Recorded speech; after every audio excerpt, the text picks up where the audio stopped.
Thank you, Speaker. I move an amendment to the amendment for the member of Vaucluse that the motion be amended by omitting all the words after House and instead inserting that that one, supports the return of Northern Beaches Hospital to public hands after the failed privatisation model implemented by the former Liberal National Government.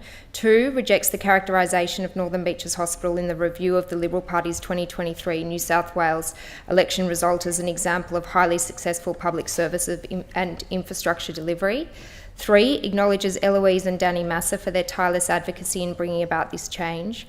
4, acknowledges the hard work and professionalism of the healthcare staff at Northern Beaches Hospital.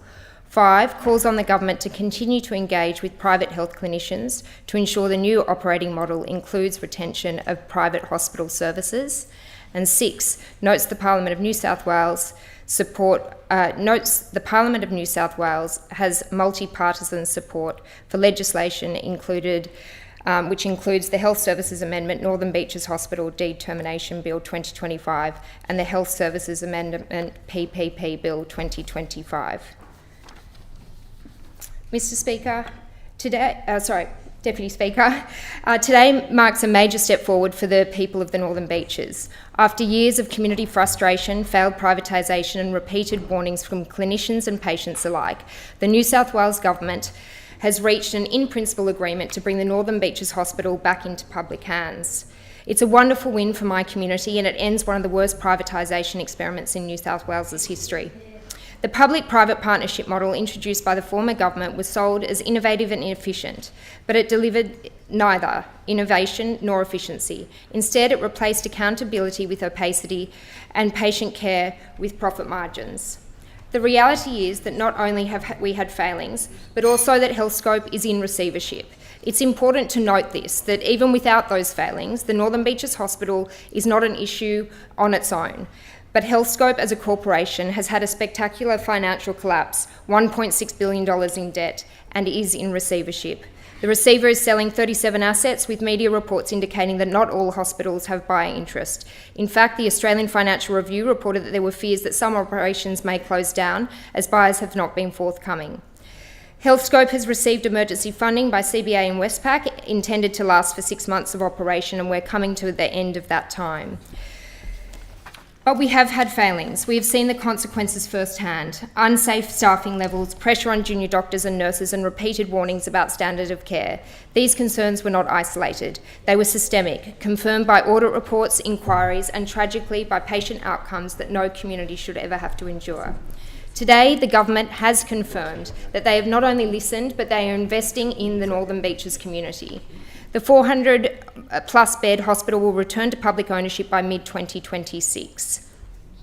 For the first time since it opened, Northern Beaches Hospital will be properly integrated into Northern Sydney Local Health District, with transparent governance, clinical oversight and staffing ratios that meet community expectation.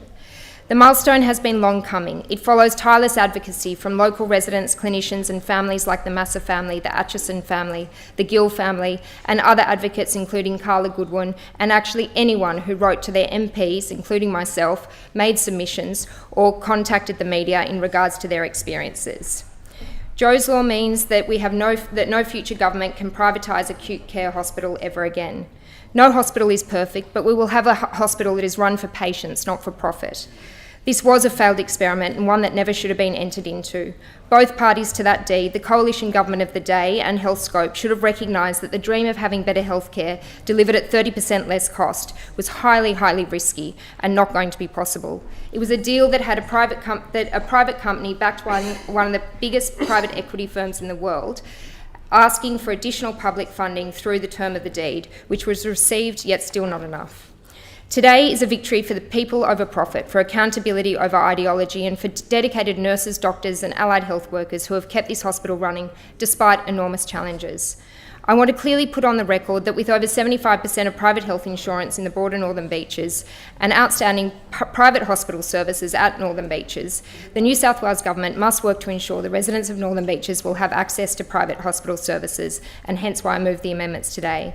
The member for Wakehurst and I have advocated strongly to ensure the voices of senior private clinicians have been heard. We held a round table and introduced them to ensure that the Minister's office also heard their voice. Today is a step forward, but it is the first first step.